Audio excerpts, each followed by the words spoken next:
Hello everyone, मैं कल्पना अपने channel में आप सभी का स्वागत करती हूँ। तो चलिए देखते हैं आज के क्वेश्चन। तो थंबनेल से आप लोगों ने देख ही लिया होगा कि आज हमें जो है पॉलिटी के क्वेश्चन आपके करने हैं।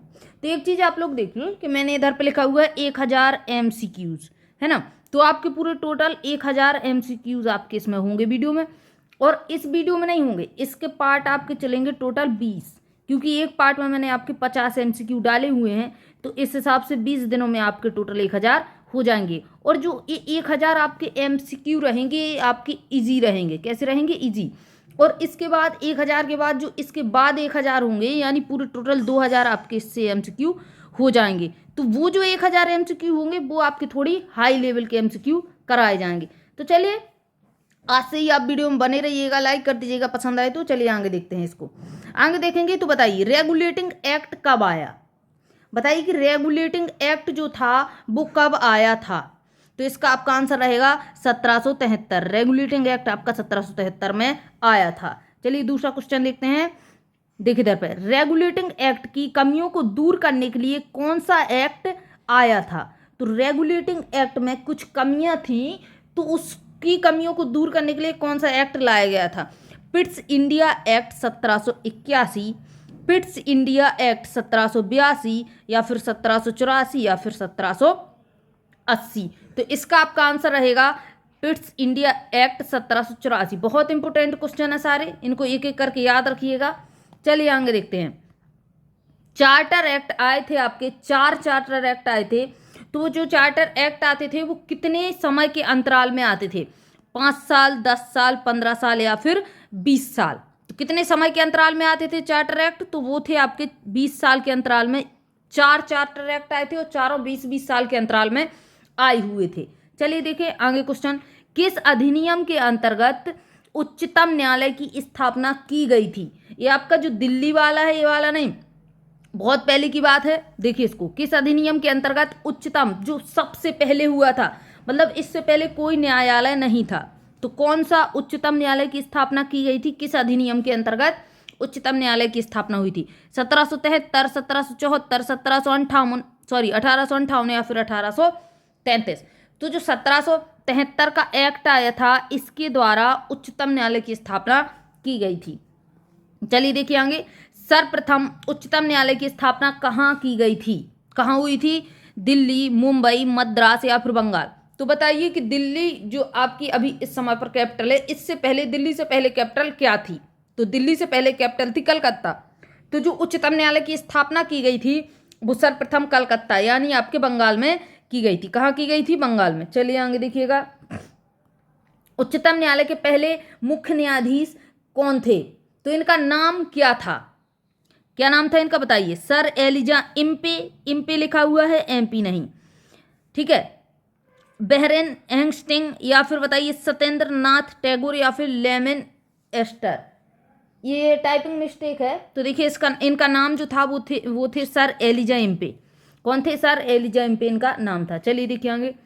किस अधिनियम के अंतर्गत सर्वप्रथम, इधर पे क्या लिखा हुआ है? देखिए इधर पे इस सर्वप्रथम लिखा हुआ है, सब प्रथम नहीं। गवर्नर जनरल कब बनाया गया था? सर्वप्रथम जो इंडिया में गवर्नर जनरल बना था वो कब बनाया गया था? तो 1773, 1765, 1747, या फिर 1771।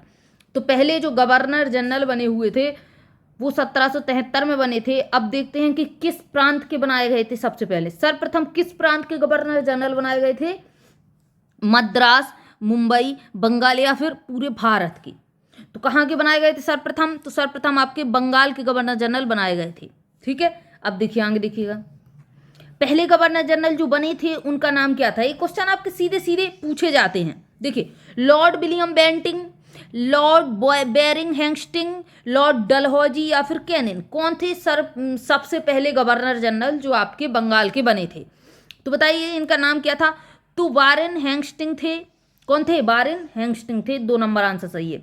संविधान सभा का गठन कब हुआ था? इसका आंसर बताइए कि संविधान सभा जो बनी थी उसका गठन कब हुआ था? 1857 में कर दिया गया था, 1934, 1946, या फिर 1950। तो इसका आंसर रहेगा आपका संविधान सभा का गठन 1946 में हुआ था। कब हुआ था? 1946 में। चलिए आगे देखिएगा। जो 1774 में कलकत्ता उच्चतम न्यायालय में जो न्यायालय बनवाया गया था, अभी हमने देखा कि सब उच्चतम न्यायालय सबसे पहले कलकत्ता में बना था, बंगाल में। तो वो जो बना था उसमें उस समय पर न्यायाधीश कितने रखे गए थे बताइए? 1 2 3 4, कितने थे? तो 4 थे। तो ये तो मैंने आपको बताया कि सर एलिजा इम्पे जो थे, जो आपके एलिजा इम्पे थे, ये तो आपके मुख्य न्यायाधीश थे, और अन्य 3 और न्यायाधीश थे। कितने थे? अन्य 3 और न्यायाधीश थे। चलिए देखिए आगे, तो 4 थे टोटल। किस अधिनियम के तहत भारतीय लोगों से उपहार और रिश्वत लेना प्रतिबंधित कर दिया गया था? तो जो अंग्रेज थे ये क्या करते थे? रिश्वत लेते थे। तो बताइए किसके द्वारा बंद करवाया गया था? 1773, 1785, 1758 या फिर 1857। तो किसके तहत बंद किया गया था? तो 1773 के एक्ट में लिखा गया था कि ये जो भारतीय लोगों से उपहार और रिश्वत लिए जाते हैं अंग्रेजों के द्वारा, ये प्रतिबंधित कर दिए गए थे। ऐसा होता है ना कि बड़ी सी गाड़ी हम लोगों ने उपहार में दे दी, वो दिखने के लिए गिफ्ट हो गया, हो गई क्या? रिश्वत, है ना? तो उसको बंद करवाया गया था। किस अधिनियम के तहत बंगाल के गवर्नर जनरल को भारत का गवर्नर जनरल बनाया गया था? देखिए पहले मैंने आपको बताया कि क्या हुआ था, 1773 में हेस्टिंग को बंगाल का गवर्नर जनरल नियुक्त किया गया था। अब जो बंगाल का गवर्नर जनरल है उसको ऑल इंडिया का गवर्नर जनरल बना दिया गया था। तो किस अधिनियम के तहत बनाया गया था? 1773, 1784, 1833 या फिर 1858। तो बताइए किसके तहत था? तो ये था आपका 1833 के तहत बंगाल के गवर्नर जनरल को भारत का गवर्नर जनरल नियुक्त कर दिया गया था। वो कौन व्यक्ति थे जिनको भारत का पहला गवर्नर जनरल बनाया गया था? बताइए वो कौन व्यक्ति थे? विलियम बेंटिंग, डलहौजी, कैनिन या फिर हार्डिंग, कौन थे? तो बताइए 14 नंबर का आंसर रहेगा आपका बेंटिंग। कौन थे? भारत का पहला गवर्नर जनरल बेंटिंग बने हुए थे। चलिए देखिए मैकाले समिति, जो हम सुनते हैं कि मैकाले समिति, तो ये मैकाले समिति किससे संबंधित थी? पुलिस विभाग से, सिविल सेवाओं से, राजनीतिक मामलों से या फिर वाणिज्यिक मामलों से? किन सेवाओं से संबंधित थी मैकाले समिति? तो सिविल सेवाओं से संबंधित थी मैकाले समिति। जो इसके सदस्य थे वो उन्होंने सिविल सेवाओं पर चर्चा की थी। देखिए आगे, किस अधिनियम के तहत गवर्नर जनरल को वायसराय बना दिया गया था? अब जो भारत का गवर्नर जनरल था उसको बना दिया गया था भारत का वायसराय। तो बताइए किसके तहत था? 1833, 1858, 1854 या फिर 1947? तो 1858 के तहत था। चलिए देखिए आगे, भारत का प्रथम वायसराय कौन बना था? देखिए आपका तीनों वायसराय ये आपके पूछे जाते हैं। बंगाल का गवर्नर जनरल, भारत का गवर्नर जनरल प्रथम, भारत का, बंगाल का, और इसके बाद भारत का प्रथम वायसराय, और इसके बाद आपका पूछा जाता है भारत का प्रथम भारतीय वायसराय। तो उसको आगे देख लेंगे, आगे सारे क्वेश्चन आपके बने हुए हैं। तो बताइए भारत का प्रथम वायसराय कौन बना था? विलियम बेंटिंग, डलहौजी, कैनिन या फिर हार्डिंग, कौन बना था? तो ये थे आपके कैनिन। लॉर्ड कैनिन जो थे इनको भारत का प्रथम वायसराय बनाया गया था। चलिए देखिए आगे, लॉर्ड कैनिन द्वारा विधान परिषद में गैर सरकारी सदस्यों के रूप में 3 लोगों को मनोनीत किया गया था। इनमें से कौन नहीं थे? 3 भारतीय सदस्यों को मनोनीत किया गया था, तो 3 तो थे, एक नहीं थे। बताइए कौन नहीं थे? सत्येंद्र नाथ टैगोर, बनारस के राजा, पटियाला के महाराजा, सर दिनकर राव। तो देखिए ये तीनों तो थे, लेकिन सत्येंद्र नाथ टैगोर जो थे ये नहीं थे। ये क्या थे? ये इन लोगों में से एक व्यक्ति नहीं थे, बल्कि ये फर्स्ट ICS ऑफिसर थे। चलिए देखिए आगे, इनमें से किस अधिनियम को मार्ले मिंटो सुधार के नाम से जाना जाता है? किस अधिनियम को मार्ले मिंटो सुधार के नाम से जाना जाता है? 1892, 1909, 1919 या फिर 1928? तो मार्ले मिंटो सुधार जो है आपका 1919 की अधिनियम को बोला जाता है। चलिए आगे देखिए, सांप्रदायिक निर्वाचन के जनक के रूप में किसको जाना जाता है? वो कौन व्यक्ति थे जिनको हम सांप्रदायिक निर्वाचन के पिता के रूप में जानते हैं? William Bentinck, Dalhousie, Lord Minto, Lord Hardinge. तो बताइए वो व्यक्ति कौन थे? तो लॉर्ड मिंटो जो थे इनको सांप्रदायिक निर्वाचन के जनक के रूप में जाना जाता है। चलिए आगे देखिएगा, भारत शासन अधिनियम 1919 का दूसरा नाम क्या था? तो देखिए भारत शासन अधिनियम जो आया था उसको एक दूसरे नाम से और जाना जाता है। Ilbert Bill, Simon commission, Morley Minto सुधार या फिर आपका मॉन्टेग्यू चेम्सफोर्ड सुधार। तो जो 1919 था इसको मॉन्टेग्यू चेम्सफोर्ड सुधार के नाम से जाना जाता है, और 1909 था उसको मार्ले मिंटो सुधार के नाम से जाना जाता है। बताइए। मॉन्टेग्यू, ये टाइपिंग मिस्टेक है, मोंटू नहीं है, मॉन्टेग्यू चेम्सफोर्ड सुधार लागू कब किया गया था? तो अभी हम लोगों ने पढ़ा कि आया कब था, 1919 में आया था, लेकिन इसको लागू करने की अगर बात कही जाए तो इसको लागू 1921 में किया गया था, इसको याद रखिएगा। चलिए देखिए आगे। इल्बर्ट बिल जो आया था वो कब आया था? इल्बर्ट बिल कब आया था? तो इल्बर्ट बिल आपका 1883 में आया था। चलिए देखिए आगे। साइमन कमीशन भारत कब आया था? बहुत सिंपल सा सवाल है और बार बार क्वेश्चन में पूछा जाता है। साइमन कमीशन भारत कब आया था? तो 1928 में साइमन कमीशन भारत आया था। चलिए देखिए आगे, जल्दी जल्दी से क्वेश्चन कर लेते हैं, जितना कम समय उतने ज्यादा क्वेश्चन। साइमन कमीशन सर्वप्रथम भारत में कब आया था? सॉरी, सर्वप्रथम भारत में कहाँ आया था, यानी किस शहर में आया था? मुंबई, चेन्नई, गोवा, विशाखापट्टनम। पहली बात तो आप लोगों को पता है कि तटीय क्षेत्र में ही आया होगा, इसलिए मैंने चारों जो शहर हैं आपके तटीय क्षेत्र के लिए हुए हैं। तो साइमन कमीशन सर्वप्रथम भारत में कहाँ आया था? तो मुंबई आया था। चलिए आगे देखते हैं। आगे देखेंगे कि साइमन कमीशन की विरोध का मुख्य कारण क्या था। एक बहुत बड़ा कारण था कि साइमन कमीशन का सबने विरोध किया था, जितने भी इंडियन थे सबने विरोध किया था साइमन कमीशन गो बैक का नारा देकर। तो कौन सा ऐसा मुख्य कारण था? अपने निर्धारित समय से 2 वर्ष पहले आना। ये अपने निर्धारित समय से 2 वर्ष पहले आया था, ये आपका मुख्य पॉइंट है, ये बिल्कुल जरूरी है। यानी मुख्य कारण नहीं है, लेकिन ये सही बात है कि जब ये आया कितने में था? तो 28 में आया, लेकिन इसको आना कितने में था? 30 में आना था, है ना, लेकिन ये आ गया 2 वर्ष पहले। चलिए आगे देखिए। आयोग की सभी सदस्यों का ब्रिटिश होना। जो इसमें आयोग में सदस्य थे वो सारे ब्रिटिश थे, यानी कोई भी इंडियन नहीं था। ठीक है। आयोग में एक भी सदस्य का भारतीय ना होना। तो ये दोनों बातें आपकी एक ही हैं, इनको अलग अलग तरीके से लिखा हुआ है। तो इसका आंसर क्या होगा? ऑप्शन नंबर 4, 2 और 3। चलिए आगे देखिएगा। साइमन कमीशन में कुल सदस्य कितने थे? जो साइमन कमीशन आया था इसमें सदस्य कितने थे? 7, 8, 9 या फिर 10? तो इसमें सदस्य बताइए कितने थे? तो साइमन कमीशन में कुल 7 टोटल सदस्य थे और सारे ब्रिटिश थे। साइमन कमीशन विरोध की भीड़ में एक व्यक्ति ऐसे थे जिनके सर पर डंडा लगने के कारण उनकी मौत हो गई थी। तो बताइए कौन थे वो? Motilal Nehru, sir John Simon. John Simon कौन थे? तो कौन थे? साइमन कमीशन के हेड थे। लाला लाजपत राय या फिर राजेंद्र प्रसाद? राजेंद्र प्रसाद सिन्हा। बताइए तो कौन थे? तो लाला लाजपत राय जो थे, इनके सर पर डंडा लग गया था, उस डंडे लगने के कारण कुछ टाइम के बाद इनकी मौत हो गई थी। नेहरू रिपोर्ट कब आया था? नेहरू रिपोर्ट साइमन कमीशन के बाद ही आया था। तो बताइए साइमन कमीशन में ही इसकी साइमन कमीशन गो बैक के नारा लगने के बाद ही कुछ चीज़ें चली थी आपकी, जैसे आपके गोलमेज सम्मेलन करवाए गए थे ना, तो उसी समय में गोलमेज सम्मेलनों में ही आपकी नेहरू रिपोर्ट पेश की गई थी। आगे देखते हैं। तो नेहरू रिपोर्ट पेश की गई थी आपकी, इसको थोड़ा और मोटा कर लेते हैं। इधर से देखिए, नेहरू रिपोर्ट कब आया था? तो नेहरू रिपोर्ट जो है आपकी कब आई थी? तो 1928 में नेहरू रिपोर्ट आई थी। बहुत बार पूछा गया है और याद रखिएगा। और इससे एक क्वेश्चन और बनता है जो अक्सर बच्चे गलत करके चले आते हैं कि नेहरू रिपोर्ट किसने पेश किया था? तो जवाहरलाल नेहरू ने नहीं, बल्कि उनके पिता मोतीलाल नेहरू ने नेहरू रिपोर्ट पेश किया था। देखिए गोलमेज सम्मेलन कुल कितने हुए थे? हम लोगों ने पढ़ा है कि गोलमेज सम्मेलन, इनका नाम गोलमेज सम्मेलन कोई अलग से नहीं है, एक गोलमेज था, है ना, राउंड मेज था, और इसके चारों किनारों पर बैठ के, चारों किनारे तो नहीं होंगे बल्कि पूरे साइड मतलब बैठ के लोगों ने क्या किया था? सम्मेलन किया था। कुछ भारतीय थे, कुछ ब्रिटिश थे।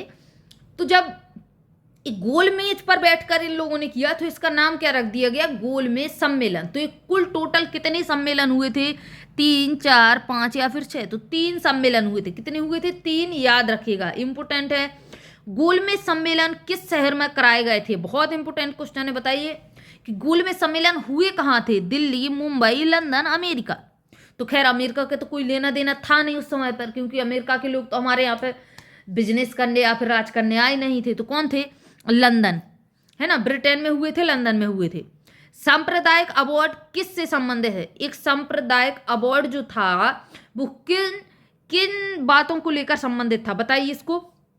विश्वविद्यालय बनवाने के लिए रिपोर्टें आई थी सांप्रदायिक अवार्ड की, या फिर राजनीतिक मामलों से, या फिर अखिल भारतीय सेवाओं से, या फिर अलग निर्वाचन व्यवस्था। अलग निर्वाचन से मतलब हिंदुओं के लिए अलग, सिख के लिए अलग, मुस्लिमों के लिए अलग, है ना, अल्पसंख्यकों के लिए अलग कर दी गई थी, इस प्रकार से, है ना। तो बताइए सांप्रदायिक अवार्ड जो है ना, तो इसका क्या आंसर रहेगा? अलग निर्वाचन व्यवस्था के लिए ये आपके जो है निकाले गए थे अवार्ड। सांप्रदायिक अवार्ड के विरोध में गांधी जी ने किस जेल में अनशन किया था? गांधी जी को इस चीज से बहुत गुस्सा आया, इन्होंने क्या किया, अनशन पर बैठ गए। अलग निर्वाचन बोले तो जो है आपका देश जो है हिंदू मुस्लिम सिख ईसाई अलग अलग पार्ट में डिवाइड होगा, और यही कारण था कि भारत और पाकिस्तान का अलग होना, है ना। तो इस चीज गांधी जी तो एकता चाहते थे, तो इस चीज का विरोध करने के लिए गांधी जी उस समय पर जेल में थे। तो कौन सी जेल में थे? वहां पर उन्होंने अनशन प्रारंभ कर दिया था। तिहाड़ जेल, यरबदा जेल, राजमुंदरी की जेल या फिर नैनी जेल। कौन सी जेल में थे गांधी जी उस समय पर? तो गांधी जी उस समय पर थे यरबदा जेल में। अब आप बताएंगे कि यरबदा जेल कहां पर है, बताइए यरबदा जेल कहां पर है। देखिए द्वितीय गोलमेज सम्मेलन कब हुआ था? तो द्वितीय गोलमेज जो सम्मेलन था वो कब हुआ था? तो द्वितीय गोलमेज सम्मेलन आपका हुआ था, कब हुआ था बताइए? 1931 में। तो पहला कब हुआ होगा, और दूसरा ये हो गया, और तीसरा कब हुआ? तो इस प्रकार से आपके गोलमेज सम्मेलन चले थे। चलिए आगे देखेंगे क्वेश्चन नंबर 35। गोलमेज सम्मेलनों के समय ब्रिटिश के प्रधानमंत्री कौन थे? उस समय पर गोलमेज सम्मेलन जब हुए तो ब्रिटिश के प्रधानमंत्री कौन थे? क्लीमेंट एटली, विंस्टन चर्चिल, रैमजी मैकडोनाल्ड या फिर हैरोल्ड विल्सन। तो कौन थे बताइए? तो 35 नंबर का आपका आंसर रहेगा रैमजी मैकडोनाल्ड। चलिए आगे देखिएगा। यरबदा जेल में कांग्रेसी नेता और दलित नेताओं के बीच जो समझौता हुआ था उसको क्या नाम दिया गया था? यानी सीधी सी बात है, यरबदा जेल जो थी वो किस शहर में है ना? दिल्ली समझौता या फिर मुंबई समझौता, पूना या फिर लखनऊ। तो आपको पता होना चाहिए कि पूना में है यरबदा जेल। कहाँ है? पूना में। उस समय पर गांधी जी को पूना में ही रखा गया था। चलिए देखिए आगे। भारत शासन अधिनियम ऐसा कौन सा भारत शासन अधिनियम है जो एक मील का पत्थर साबित हुआ था, यानी बहुत बड़ी बात? बताइए 1909, 1919, 1935 या फिर 1947। तो ये वाला जो आपका अधिनियम था वो था 1935। बहुत इंपोर्टेंट है 1935 का अधिनियम, बहुत ज़्यादा क्वेश्चन बनते हैं, बहुत ज़्यादा आप लोग इसको पढ़ते हैं। देखिए भारत शासन अधिनियम जो 1935 आया था, इसमें कुल कितने अनुच्छेद थे, है ना? तो हमारे संविधान का जो अधिकतम भाग है वो 1935 का ही है। तो बताइए इसमें कुल कितने अनुच्छेद थे? 320, 321, 390, 395। अगर पूछे आपसे कि वर्तमान में कितने अनुच्छेद हैं तो आप आसानी से बता देंगे 395। लेकिन हमें याद रखना है भारत शासन अधिनियम 1935 का भी। तो भारत शासन अधिनियम में 321 थे। कितने थे? 321 अनुच्छेद थे। 1935 में जो अधिनियम आया था इसमें अनुसूचियां कितनी थी? अनुसूचियां बताइए कितनी थी? तो इसमें अनुसूचियां थी 10। कितनी थी? 10। चलिए आगे देखिएगा। भारतीय स्वतंत्रता अधिनियम के समय ब्रिटिश प्रधानमंत्री कौन थे? बहुत इंपोर्टेंट है, पूछे जाते हैं, क्योंकि वहीं से तो लेटर बन के आपके आते थे ब्रिटिश से, तो पूछे ही जाएंगे कि कौन से प्रधानमंत्री थे। क्लीमेंट एटली, विंस्टन चर्चिल, रैमजी मैकडोनाल्ड या फिर हैरोल्ड विल्सन। तो बताइए कौन थे? तो उस समय पर आपके क्लीमेंट एटली थे। कौन थे? एटली जी थे। चलिए आगे देखिए। भारत विभाजन की योजना को क्या नाम दिया गया? जब भारत विभाजन हुआ तो उसकी जो योजना आई थी उसको नाम क्या दिया गया? क्लीमेंट एटली योजना, माउंटबेटन योजना, मार्ले मिंटो योजना या फिर मॉन्टेग्यू चेम्सफोर्ड योजना। सबको पता है कि माउंटबेटन योजना नाम इसको दिया गया था क्योंकि उस समय पर वायसराय माउंटबेटन ही थे। चलिए देखिए आगे। वायसराय माउंटबेटन ने विभाजन की योजना को कब पेश किया? इन्होंने कब पेश कर दिया था कि ये रही योजना आपकी? 30 जून 1947, 3 जून 1947, 15 अगस्त 1947, 14 अगस्त 1947। सो देखिए बच्चे जो कंफ्यूज रहते हैं वो 30 जून और 3 जून में रहते हैं, ठीक है। तो देखिए इसमें क्या है आंसर आपका? 2 नंबर रहेगा, 3 जून 1947। पहले 30 जून को जो है आपकी पेश होनी थी, लेकिन कुछ ऐसी विवादित चीजें रहीं या कुछ ऐसी परिस्थितियां रहीं कि जल्दी से जल्दी 3 जून 1947 को ही पेश करनी पड़ी। चलिए आगे देखिएगा। आगे देखिएगा। स्वतंत्र भारत की पहली विदेश मंत्री कौन थे? स्वतंत्र भारत के जो पहले विदेश मंत्री थे कौन थे? डॉक्टर राजेंद्र प्रसाद, पंडित जवाहरलाल नेहरू, सरदार वल्लभ भाई पटेल या फिर राजकुमारी अमृत कौर को पहला विदेश मंत्री बनाया गया था। तो बताइए किनको बनाया गया था? तो पंडित जवाहरलाल नेहरू जो थे ये पहले विदेश मंत्री थे, और इनके पास एक चीज और थी। तो बताइए एक और चीज थी इनके पास, तो क्या थी? चलिए देखेंगे। देश के पहले प्रधानमंत्री कौन बने थे? अभी अभी बताया कि पहले कौन थे? पहले आपके जो है विदेश मंत्री कौन बने? पंडित जवाहरलाल नेहरू। अब बताइए प्रधानमंत्री कौन बने थे पहले? तो प्रधानमंत्री भी आपके पंडित जवाहरलाल नेहरू ही थे। चलिए देखिए आगे।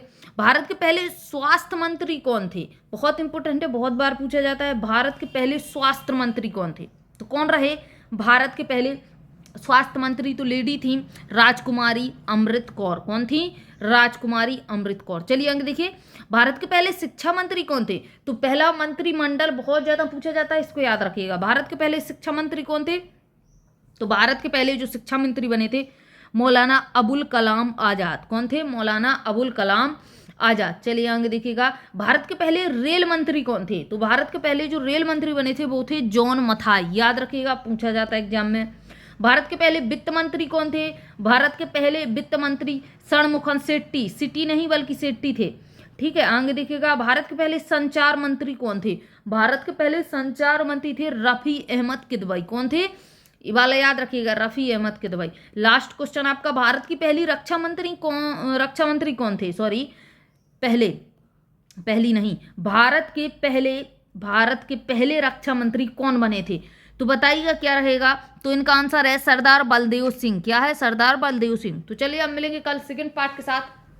चलिए तब तक के लिए जय हिंद, जय भारत।